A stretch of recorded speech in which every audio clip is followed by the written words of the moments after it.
Hello बच्चों, चलिए इस प्रश्न को देखते हैं। एक पतली स्लिट द्वारा पर्दे पर बने विवर्तन प्रतिरूप में निम्नलिखितों की स्थिति के लिए व्यंजक प्राप्त कीजिए। विवर्तन प्रतिरूप में तीव्रता विभाजन का चित्र बनाइए।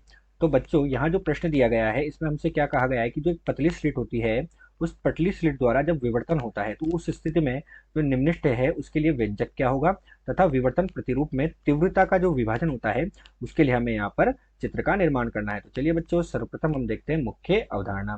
तो इसमें हम क्या देखते हैं कि बच्चों हमारे पास एक पतली स्लिट है। ये हमारे पास बच्चों एक पतली स्लिट हो गई। ये पतली स्लिट है जिसमें हमारे पास छिद्र है। तो और ये यहाँ पर हमारे पास कोई प्रकाश स्रोत है, उस प्रकाश स्रोत को हमने बोल दिया S1। और इस प्रकाश स्रोत से बच्चों हमारे पास प्रकाश प्रकाश किरणें यहाँ पर आपतित हो रही है। तो ये जो हमारे पास प्रकाश स्रोत है S1, इससे प्रकाश किरणें आ रही है। अब प्रकाश किरणें आ रही है और यहाँ पर हमारे पास एक पर्दा लगा हुआ है। तो ये हमारे पास क्या हो गया, एक पर्दा हो गया। ठीक है बच्चों, तो यहाँ पर पर्दा लगा हुआ है। ये पर्दा हमने मान लिया कि इससे D दूरी पर है। कितनी दूरी पर है, D दूरी पर है। तो यहाँ से हमारे पास क्या हो रहा है, प्रकाश किरणें आ रही है। अब ये प्रकाश किरणें आती है बच्चों, तो प्रकाश किरणें आने पर क्या होता है कि ये हमारे पास जो एक अवरोधक है, तो इसके जो छिद्र है उसके किनारों पर ये प्रकाश किरणें क्या होती है, मुड़ जाती है। ये प्रकाश किरणें क्या होती है बच्चों, मुड़ जाती है। और यही घटना हमारे पास विवर्तन की घटना होती है। इस प्रकार पतली स्लिट से विवर्तन होता है। तो यहाँ पर बच्चों प्रकाश किरणें आएगी और इसके किनारों पर मुड़ जाएगी। तो बच्चों वो जो किरणें हैं उनको हम क्या करेंगे बच्चों, एक बिंदु पर फोकसित करना चाहते हैं। उसके लिए हम यहाँ पर एक उत्तल लेंस का प्रयोग करते हैं। तो हम यहाँ पर एक लेंस का प्रयोग कर रहे हैं। हमने यहाँ पर क्या लगाया, एक लेंस लगा दिया है। तो यहाँ से अब क्या होगा, प्रकाश किरणें आई। तो एक प्रकाश किरण आई और ये पर्दे पर हमने लेंस के द्वारा फोकसित कर दी। इसी प्रकार हमारे पास क्या होगा, दूसरी प्रकाश किरण आएगी। तो ये हमारे पास यहाँ पर हम देखते हैं बच्चों कि हमारे पास यहाँ पर ये एक दूसरी प्रकाश किरण आई और इसको भी हमने पर्दे पर फोकसित कर दिया है। तो दो प्रकाश किरणें आई, फोकसित कर दिया। इस प्रकार हम यहाँ पर विवर्तन प्रतिरूप प्राप्त करते हैं। तो ये बिंदु तो हमने मान लिया P। और इसी प्रकार हमें अधिकतम तीव्रता का बिंदु P0 भी प्राप्त होता है। जब अधिकतम तीव्रता होगी तो हमें बिंदु P0 प्राप्त हो जाता है। तो ये हमारे पास पतली स्लिट से विवर्तन होता है। तो हम लिखते हैं बच्चों की जब एक पतली स्लिट होता है तो पतली स्लिट से या पतली झिर्री जो होती है उसकी बात कर रहे हैं, तो पतली स्लिट से स्लिट से प्राप्त विवर्तन प्रारूप में, प्राप्त विवर्तन विवर्तन प्रारूप में, तो जब हम इससे विवर्तन करते हैं बच्चों तो हमें एक शर्त प्राप्त होती है। और वो शर्त हमारे पास क्या होती है, वो शर्त होती है A sin थीटा बराबर n गुणा लेमडा। तो ये जब हम विवर्तन करेंगे तो वो एक शर्त जो हमें प्राप्त हुई वो है A sin थीटा बराबर n लेमडा। जहां पर हमारे पास A क्या है, हम देखते हैं A हमारे पास ये स्लिट की चौड़ाई हो गई। A हमारे पास क्या हो गई, ये जो स्लिट है इस स्लिट की हमारे पास चौड़ाई होती है, जो हमारे पास किस में होती है, मीटर में होती है। तो ये हमारे पास स्लिट की चौड़ाई हो गई।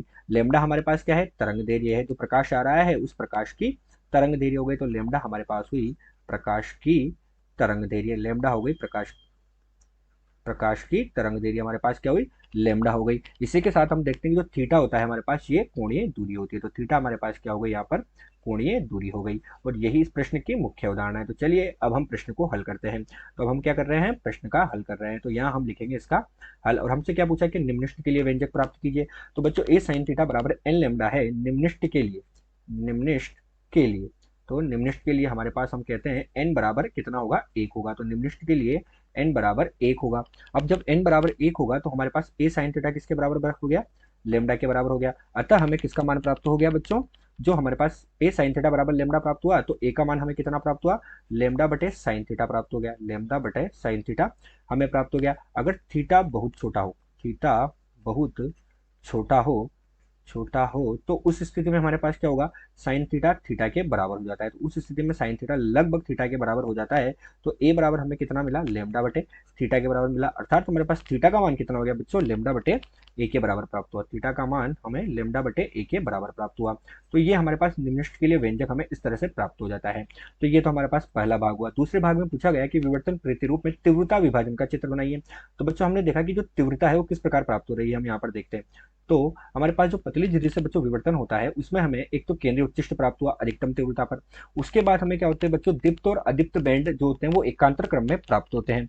तो उसके आधार पर हम तीव्रता विभाजन का चित्र बनाते हैं यहाँ पर। तो हम यहाँ पर आई और साइन थीटा के मध्य वक्र बनाएंगे इस तरह से। तो ये हमारे पास बच्चों दीप्त और इसके बीच में हम कर्व बना रहे हैं। तो हमारे पास यहाँ पर आई और साइन थीटा के मध्य हम कर्व बनाएंगे।